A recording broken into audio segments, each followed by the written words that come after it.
क्या लोग आरोप लगाते थे, नहीं आरोप लगाते थे, उनकी बातों का जवाब देना बहुत आवश्यक नहीं है। ये लोग मुझको कह रहे थे कि बीजेपी के साथ इनका अलाइनमेंट हो गया है पहले ही, तो पहले कब कहाँ अलाइनमेंट करना चाहिए, यह तो बड़े भाई से उपेंद्र कुशवाहा ने भी कुछ सीखा है ना। जो लोग भी मेरे ऊपर जेडीयू के लोग ऐसी बात कहते थे, उनको देखना चाहिए था कि उस दिन आखिर किस तरह से अलाइनमेंट था कि शाम में 6 बजे अपने विधायक दल की मीटिंग, 7 बजे जाकर इस्तीफा मुख्यमंत्री जी का गवर्नर साहब के यहाँ, 8 बजे आकर और पार्टी के साथ विधायक दल की मीटिंग में शामिल होना, फिर से जाकर 9 बजे रात में गवर्नर के यहाँ दावा करना कि हमको शपथ दिलाइए। लेकिन सर उसका भी उन्होंने इस्तीफा दिया है। कम से कम नीतीश कुमार जी को यह उनको भी करना चाहिए कि अगर वह दल बदल करके सत्ता प्राप्त करते हैं तो उनको भी जनता के पास जा करके और फिर से जनता से मैंडेट, बीजेपी को लालू के जंगल राज के खिलाफ लड़ाई लड़ी है, उनको निश्चित तौर पर जरूर सोचना चाहिए कि हम क्यों लालू जी के बेटे की गुलामी कबूल कर रहे हैं। आप बीजेपी के संपर्क में है, तो आज संजय जायसवाल की मुलाकात से वो उस पर कुछ होगा? नहीं, देखिए, हम क्या लोग आरोप लगाते थे, नहीं आरोप लगाते थे, उनकी बातों का जवाब देना बहुत आवश्यक नहीं है।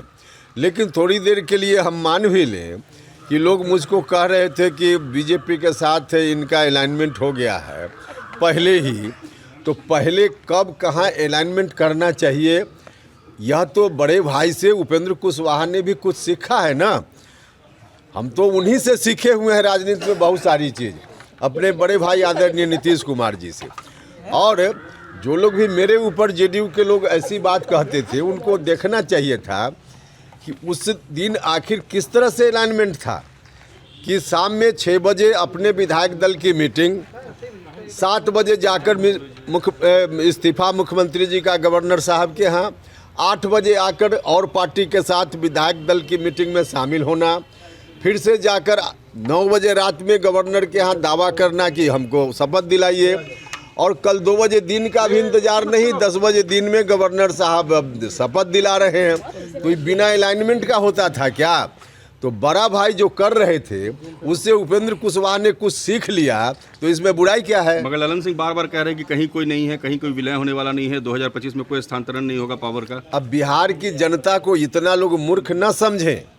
बिहार की जनता थोड़ी अशिक्षित हो सकती है, लेकिन इतना मूर्ख नहीं है जितना ये लोग समझते हैं। नीतीश कुमार जी ने एक बार नहीं अनेक बार घर में, कमरा के अंदर नहीं, पब्लिक डोमेन में, महागठबंधन विधानमंडल दल की मीटिंग में सार्वजनिक रूप से कहा कि अगला अब तेजस्वी। तो नीतीश कुमार जी बोल रहे हैं, और ललन सिंह जी, जब से हमने इस इशू को उठाना शुरू किया है, जब से हमारा विरोध हुआ है, तब उनके ऊपर दबाव हुआ और घबराहट हो गई कि अब जनता खैर ठिकाना हमारा लगा देगी। तो उसके बाद से उनका बयान ललन जी का अलग आ रहा है। अरे भैया, जनता मूर्ख नहीं है। नीतीश कुमार जी जो चाहेंगे वह होगा जेडीयू में, या ललन सिंह जी के कहने से होगा। और तय कर लें दोनों लोग कि नीतीश कुमार बड़ा नेता कि ललन सिंह जी बड़ा नेता।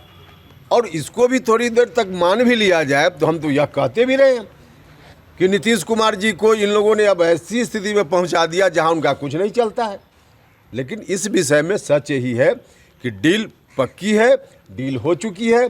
उपेंद्र कुशवाहा के कदम से घबराहट में ललन सिंह जी को ऐसा कहना पड़ रहा है। शिष्टाचार का के लिए मुलाकात करने आया हूँ, पटना आया हूँ, और जिस प्रकार परिस्थितियाँ बनी, मैं उनका आभार और साधुवाद देने आया हूँ, क्योंकि पार्टी छोड़ना तो बहुत आसान है, पर वह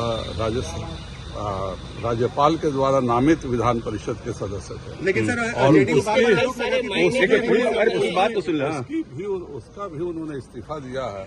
कम से कम नीतीश कुमार जी को यह उनको भी करना चाहिए कि अगर वह दल बदल करके सत्ता प्राप्त करते हैं तो उनको भी जनता के पास जा करके और फिर से जनता से मैंडेट, बीजेपी कुशवाहा जी को साथ में रखेगी। कोई पार्टी इस तरह की कोई बात नहीं है। मैं एक शिष्टाचार मुलाकात करने आया हूँ, इससे ज्यादा जेडीयू कुछ का नहीं। आगे मिलता है सर कि जेडीयू का सर ये आरोप आपको नहीं लगता है कि जो बार बार लगाते थे कि बीजेपी के संपर्क में उपेंद्र कुशवाहा भी साबित हो रहा है? आज तो मैं पहली बार उनसे मिलने आया हूं और उनको धन्यवाद ही देने आया हूं। लेकिन आप लोग दोनों धन्यवाद किस बात का कि आपने नीतीश कुमार को छोड़ दिया? धन्यवाद किस बात का कि नीतीश कुमार को छोड़ दिया? मुझे लगता है कि जिन्होंने भी 1990 से 2005 तक लालू के जंगल राज के खिलाफ लड़ाई लड़ी है, उनको निश्चित तौर पर जरूर सोचना चाहिए कि हम क्यों लालू जी के बेटे की गुलामी कबूल कर रहे हैं। सर बीजेपी में देखिए संजय जायसवाल जो पहुंचे